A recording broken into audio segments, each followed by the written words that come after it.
नमस्कार, मैं मनीष कुमार, आप देख रहे हैं झारखंड टीवी। आज पॉडकास्ट के दूसरे सीरीज का शूटिंग कर रहे हैं।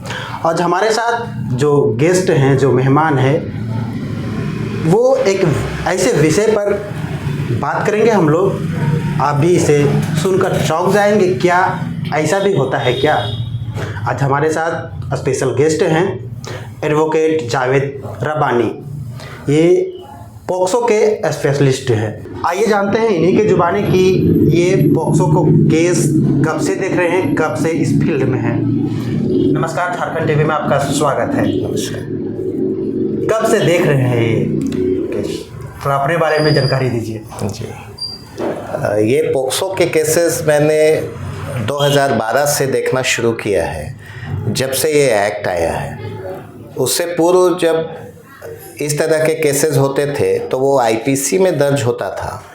तो आईपीसी के सेक्शन के तहत दर्ज होने के बाद जो भी धाराएं लगती थी, तो 2009 से मैं ये सब केसेस देखता था, लेकिन स्पेशली मैं 2012 से देख रहा हूँ। पॉक्सो एक चीज़ है क्या?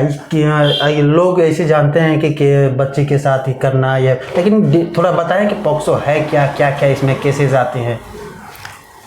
ये पॉक्सो का फुल फॉर्म होता है protection of children from sexual offences. उसको हिंदी में लैंगिक अपराधों से बालकों का संरक्षण अधिनियम 2012 ये कहा जाता है। ये एक जेंडर न्यूट्रल कानून है, मतलब ये सिर्फ बच्चियों के साथ नहीं होता है। ये एक्ट लागू होता है, ये बच्चों पर भी लागू होता है। ये एक्ट जो है बच्चों और बच्चियों के लिए स्पेशल लाया गया था। जो उनके साथ सेक्सुअल ऑफेंसेस होते हैं, उनसे उनको सेफ और सिक्योर रखने के लिए 2012 में ये लाया गया था। और इसके पॉक्सो को कितने कैटेगरी में हम लोग ऐसे बांटना चाहें तो किस किस तरह का बांट सकते हैं इसको? अगर पॉक्सो को हम लोग अगर देखेंगे तो इसको 4 कैटेगरी में हम लोग ये बांट सकते हैं। जो ऑफेंसेस होते हैं उसको 4 कैटेगरी में।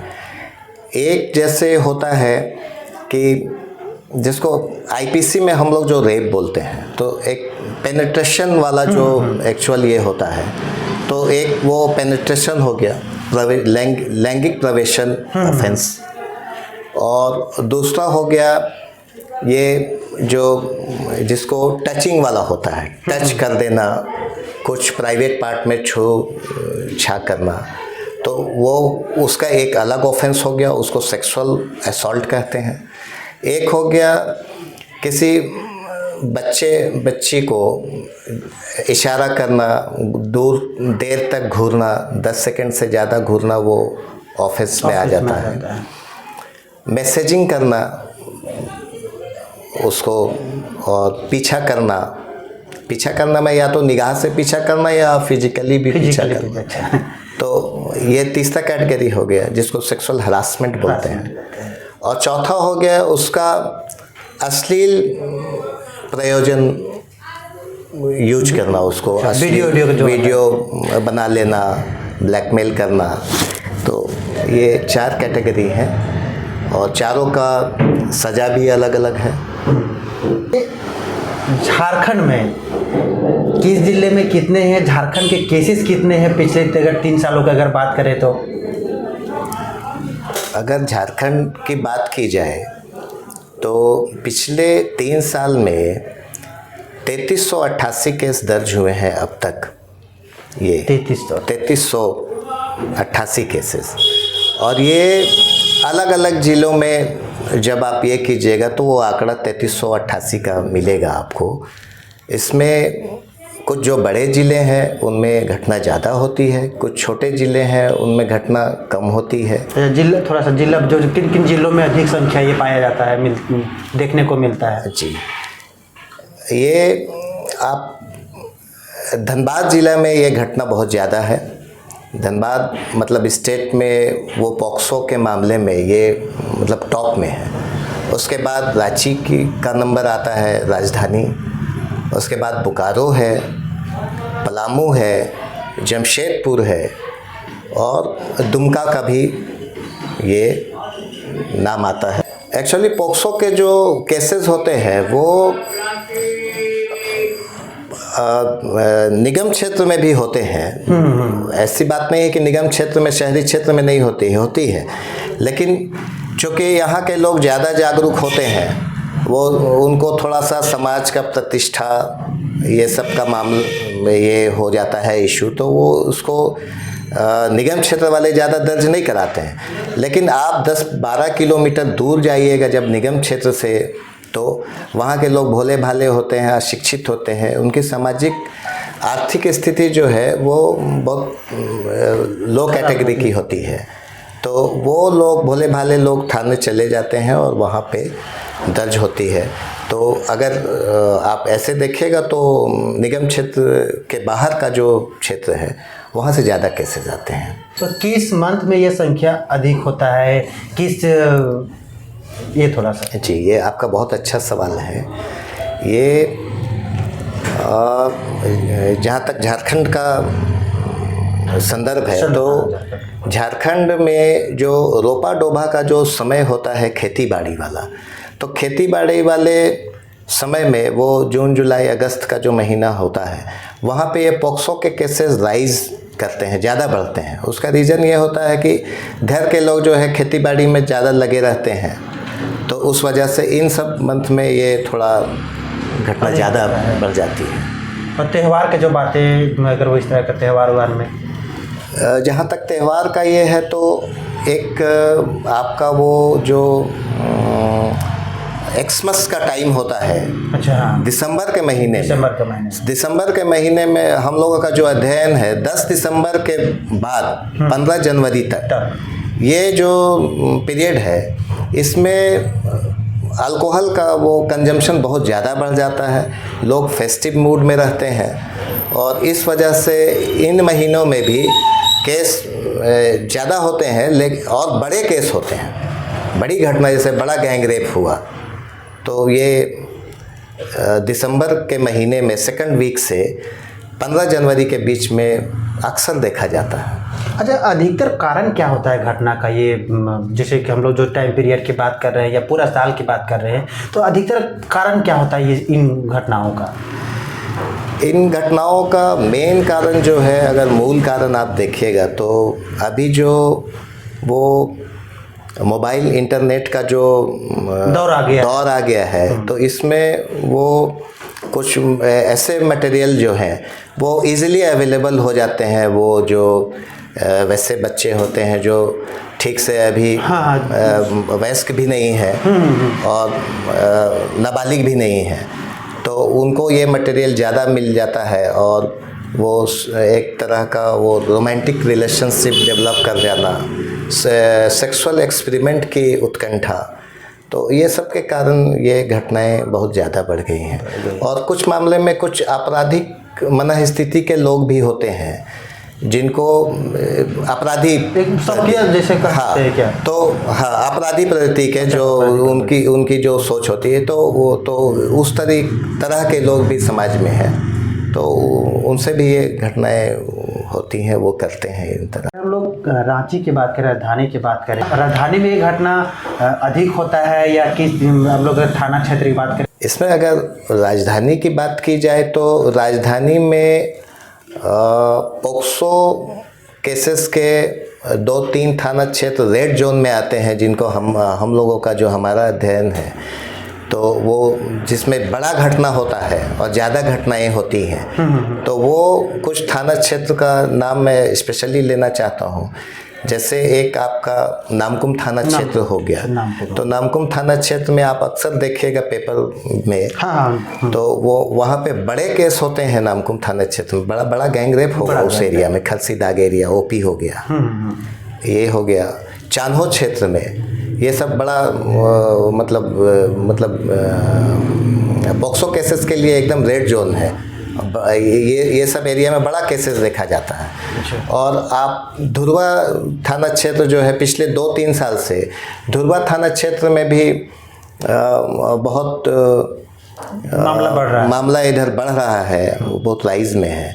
और जहाँ तक शहरी क्षेत्र का निगम क्षेत्र की बात है तो निगम क्षेत्र में सदर थाना क्षेत्र में ये केस ज़्यादा है। जो आंकड़ा बता रहे हैं 3 सालों में या 1 सालों का, इसके कितने अगर कोर्ट में भी जाते होंगे तो कितने लंबित मामले होंगे अब तक? कितनी संख्या तो 250 2400 जितने भी हो, लेकिन लंबित मामले की अगर बात करें तो लंबित क्या मामले होते हैं या? हाँ, लंबित, बिल्कुल लंबित मामले होते हैं। हालांकि ये पॉक्सो जो एक्ट है इसमें फास्ट ट्रैक कोर्ट की सुविधा उपलब्ध है। अब तो मतलब स्पेशल कोर्ट भी सुप्रीम कोर्ट के डायरेक्शन से सब डिस्ट्रिक्ट में करीब करीब बन गए हैं, और जहाँ पे 100 से ज़्यादा केसेस होते हैं वहाँ पे स्पेशल कोर्ट का प्रावधान है, और वो फास्ट ट्रैक है। घटना घट जाने के बाद जो एफआईआर दर्ज होने के बाद कोर्ट में चली जाती है, और कोर्ट जब कॉग्निजेंस ले लेती है तो उसमें 1 साल के अंदर में कॉग्निजेंस लेने के बाद 1 साल में केसेस को ख़त्म कर देना है। लेकिन बहुत सारा वजहों से ये केस ख़त्म समय से नहीं हो पाता है। उसका बहुत सारा रीज़न है, जिसमें मेन रीज़न ये है कि अपराधियों का घटना के बाद जो उसमें जो अपराधी होते हैं वो टाइमली गिरफ्तार नहीं हो पाती, गिरफ्तारी नहीं हो पाती है। गिरफ्तारी नहीं होने के वजह से ट्रायल लेट से शुरू होता है, एक रीज़न ये हो गया। दूसरा ये हो जाता है कि विक्टिम का जो परिवार है वो इस घटना के बाद बहुत डर जाता है कि जेल से छूटने के बाद जिन लोग इसमें ये शामिल हैं वो उनसे बदला लेंगे। गांव का बहुत दबाव होता है, शादी विवाह का लालच दिया जाता है, पैसे का लालच दिया जाता है, जिसमें एक तरह का मतलब मंडवाली होता है, जिसके वजह से बहुत लंबित होने लगता है, मतलब डिले होने लगता है। जो एक होता है कि हमको 1 साल के अंदर में कॉग्निजेंस के बाद उसको ख़त्म कर देना है, लेकिन ये नहीं हो पाता है। तो लंबित रहने का यही मेन वजह है। सज़ा का प्रावधान में थोड़ा सा हम बात करना चाहेंगे कि क्या क्या सज़ा का प्रावधान है, कितने वो कैटेगरी वाइज हम लोग बांटते हैं, तो इस तरह थोड़ा सा बताइए। इसमें जहाँ तक पॉक्सो का सवाल है तो पॉक्सो में मिनिमम जो है 3 साल से लेके आपको फांसी तक का सज़ा का प्रावधान है। तो इसमें अलग अलग तरह के आप ऑफेंस करेंगे तो आपको अलग अलग तरह का सज़ा है, लेकिन मिनिमम 3 साल से लेके उम्र फांसी तक का प्रावधान है। क्या इसका दुरुपयोग भी किया जा सकता है, कानून का हो या जैसे जो नियम कानून है, दुरुपयोग भी किया जा सकता है? इसमें ये बहुत ये संभव है कि इसका दुरुपयोग किया जा सकता है और हो भी रहा है। एक्चुअली कुछ आप स्टेट में जाइएगा तो इसका दुरुपयोग भी शुरू हो गया है, जैसे यूपी एक जो है वहाँ इसका दुरुपयोग शुरू हो गया है। जैसे हम लोग देखते थे पहले कि 498 दहेज प्रताड़ना के मामले में उसका बहुत मिसयूज होता था, पति के अलावे भी बहुत लोग को फंसा दिया जाता था। तो ये इस एक्ट में भी बहुत ज़्यादा संभावना है कि इसमें उसको किसी भी व्यक्ति को फंसाया जा सकता है। और इसका एक रीज़न ये भी है कि आपको इसमें अगर लड़की का बयान, विक्टिम का बयान, लड़की नहीं मतलब तो जेंडर न्यूट्रल कानून है, लड़की हो या लड़का हो, ठीक है, तो उसका बयान अगर हर स्टेज में एक रूपता रहे बयान में, मतलब वंस आप एफआईआर में जो बात बोल रहे हैं 164 में भी वही बात बोल रहे हैं, और कोर्ट में भी आकर अगर आप ये विक्टिम अगर बोल देती है तो उसमें सज़ा से आपको बचना बहुत मुश्किल होगा। इसलिए कि इसमें किसी भी अन्य गवाह से मतलब वो संपुष्टि की ज़रूरत नहीं है, मतलब आपको कॉर्पोरेशन की ज़रूरत नहीं है कि कोई आई विटनेस आके बोले या कोई मेडिकल वो जो एक्सपर्ट जो होते हैं मेडिकल में कुछ अगर वो आपका निकल रहा नहीं निकल रहा वो कुछ मायने नहीं रखता। लड़की का बयान ही काफ़ी है सज़ा कराने के लिए आपका। इसमें सुप्रीम कोर्ट के कई जजमेंट्स भी हैं। जो पोक्सो केस में अगर जो अभियुक्त है 18 से कम हो तो उसके लिए सज़ा का क्या प्रावधान है? जो अभियुक्त 18 साल से कम उम्र के होते हैं, मतलब नाबालिग जो अभियुक्त होते हैं, उनके लिए सज़ा का प्रावधान थोड़ा सा डिफरेंट है, वयस्क अभियुक्तों से थोड़ा सा डिफरेंट है।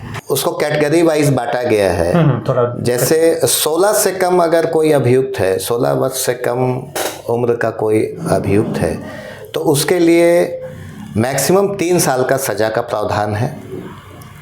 और जो 16 से 18 साल के हैं, 16 कंप्लीट हो चुका है जिनका, उनके लिए उम्र कैद नहीं दिया जा सकता और फांसी नहीं दिया जा सकता है। बाकी जो कोर्ट उचित समझे वो सज़ा दे सकती है। सिर्फ उम्र कैद और फांसी उनको नहीं होगा, बाकी जो सज़ा देना है कोर्ट अपने दे सकते, ये से दे सकते हैं। अगर वयस्कों की बात करें तो 18 से अधिक, उनके लिए तो फिर भाई उनके लिए तो फांसी तक की सज़ा है। अगर कुछ वैसा मामला हो चाहे तो फांसी भी हो सकती है। एकदम हो सकती है। अगर विक्टिम का एज 12 साल से कम है तो उसमें फांसी का प्रावधान है। इसमें क्या मुआवजा का भी प्रावधान है? अगर जिस तरह जो बातें अभी चल रही हैं, क्या कुछ नियम कानून है सरकार के द्वारा? बिल्कुल, इसमें मुआवजे का भी प्रावधान है। इसमें एक्चुअली झारखंड सरकार जो है, ये नालसा के निर्देश अनुसार अभी 2018 में एक नया मुआवजे का प्रावधान लेकर आई है, जिसमें रेप पीड़िता को 4 से 7 लाख रुपए देने का प्रावधान है। और गैंगरेप अगर होता है तो वो 5 से 10 लाख रुपया का प्रावधान है। इस रेप और गैंगरेप में अगर किसी की मृत्यु हो जाती है तो उसमें भी 5 से 10 लाख रुपया का प्रावधान है। इसी तरीके से मतलब अगर इस तरीके का घटना करने में कुछ किसी का वो चोट लग गया या कुछ नुकसान हो गया तो उसमें भी उस तरीके से उसी अनुरूप में वो मुआवजे का प्रावधान है। इसमें एक चीज़ और पूछना चाहेंगे कि इसमें जो इस तरह की घटनाएं घटती हैं, अधिकतर आप देखे होंगे कि अधिकतर किन लोगों का इन्वॉल्वमेंट होता है? इन्वॉल्वमेंट करने का मतलब है कि दोस्त यार, रिलेशन, सगे संबंधी। तो इसमें क्या होता है कि किस तरह के लोग होते हैं? देखिए, जो अध्ययन है अब तक का वो यह बताता है कि इसमें 95% लोग जो होते हैं वो पीड़िता के जान पहचान के होते हैं। उसमें रिश्तेदार भी आते हैं, पड़ोस के लोग आते हैं, चाचा आते हैं, भाई आते हैं, मतलब जो एकदम जान पहचान के होते हैं, जिनका आपके यहाँ आना जाना होता है, जिससे बच्ची भी परिचित होती है और वो एक्यूज्ड भी उनके पूरे फैमिली से परिचित होते हैं। और उनको एक्यूज्ड को मतलब का वो विश्वास जो उस परिवार में रहता है कि उसका आना जाना वो फ्रीक्वेंट होता रहता है, वही लोग इसमें 95% वो लोग इन्वॉल्व होते हैं। एक सवाल लास्ट और पूछना चाहेंगे कि आप इतने दिनों से देख रहे हैं, तो सरकार को, झारखंड सरकार को क्या सुझाव देना चाहते हैं? किस तरह से ये काम करे कि जो संख्या दिन प्रतिदिन बढ़ता चला जाए वो कम हो जाए? और साथ ही जो उस पेरेंट्स को या आपके जान पहचान हो, जो रिलेटिव हो, उन लोगों को क्या सुझाव देना चाहेंगे सरकार से लेकर परिवार वाले को, कि क्या बात कहना चाहेंगे? देखिए, जहाँ तक सरकार का मामला है तो सरकार को चूँकि एक्ट में उनको निर्देशित भी किया गया है, उनको बताया भी गया है कि आपको लोगों को जागरूक करना है। आप जागरूकता आप रेडियो के माध्यम से दीजिए, टेलीविज़न के माध्यम से दीजिए, प्रिंट मीडिया के माध्यम से दीजिए। गांव में मेला बाज़ार ये सब लगता है, वहाँ पे जो छोटा नाटक नौटंकी ये सब होता है, उस माध्यम से मनोरंजन के ये से आप दीजिए। तो ये इस तरीके से अगर सरकार काम करेगी तो ये घटनाएं, चूँकि होता ये है कि बहुत से लोगों को इस पोक्सो के बारे में ये पता नहीं होता है कि इस घटना का इतना बुरा अंजाम हो सकता है। आपका एक घटना आपको फांसी दिला सकता है, आपको उम्र कैद करा सकता है। ये लोगों को फंसने के बाद पता चलता है अधिकांश लोगों को कि इतना कड़ा कानून है। तो इसमें गवर्नमेंट को चाहिए कि लोगों को जागरूक करे। इससे एकदम निश्चित रूप से इसमें अपराध की घटना जो हो रही है पोक्सो की कमी आएगी। दूसरा एक ये है कि बहुत अपराध हो जाने के बाद विक्टिम और विक्टिम के परिवार में बहुत दबाव होता है, बहुत तरह का धमकी, ये सब। उसके लिए मेरा एक सुझाव था कि अलग से हर थाने में एक पोक्सो सेल का निर्माण होना चाहिए, जहाँ पे बहुत से मतलब सेंसिटाइज्ड लोग रहें, जो पोक्सो को बहुत अच्छी तरीके से, जिनको ट्रेनिंग दी गई हो, खास करके महिलाएं हो, पुलिस विभाग की जो थोड़ा सा फ्रैंक हो, तो उस ये से अगर काम किया जाए तो उनकी शिकायत को, जो विक्टिम है, विक्टिम का परिवार को जो खतरा है, उसके लिए स्पेशल एक फोकस होना चाहिए। जब परिवार वाले से कैसे मतलब अपने बच्चे को बचाएं, क्या ध्यान रखें? देखिए, परिवार वालों का जो ये है वो भी अपने बच्चे को जागरूक कर सकते हैं। गुड टच और बैड टच का एक ये जो है कि आपके पड़ोस के जो लोग आपके यहाँ आते हैं या आप वहाँ जाते हैं, आपके ट्यूटर आते हैं, आप ट्यूटर के यहाँ जाते हैं, तो उनको गुड टच बैड टच की ये ट्रेनिंग दी जाए, स्कूलों में ट्रेनिंग दी जाए। तो ये सब अगर ट्रेनिंग उनको, बच्चे को ट्रेंड कर दिया जाए, अगर कुछ वैसा टच कर रहा है, कुछ वैसा लग रहा है आपको, तो आप वॉइस रेज कीजिए, चिल्लाइए, बोलिए, ये सब आपके घर में बोलिए। तो ये माता पिता की भी जिम्मेदारी होती है कि वो अपने बच्चों को इस तरीके की घटना से वो जागरूक करके बचा सकते हैं।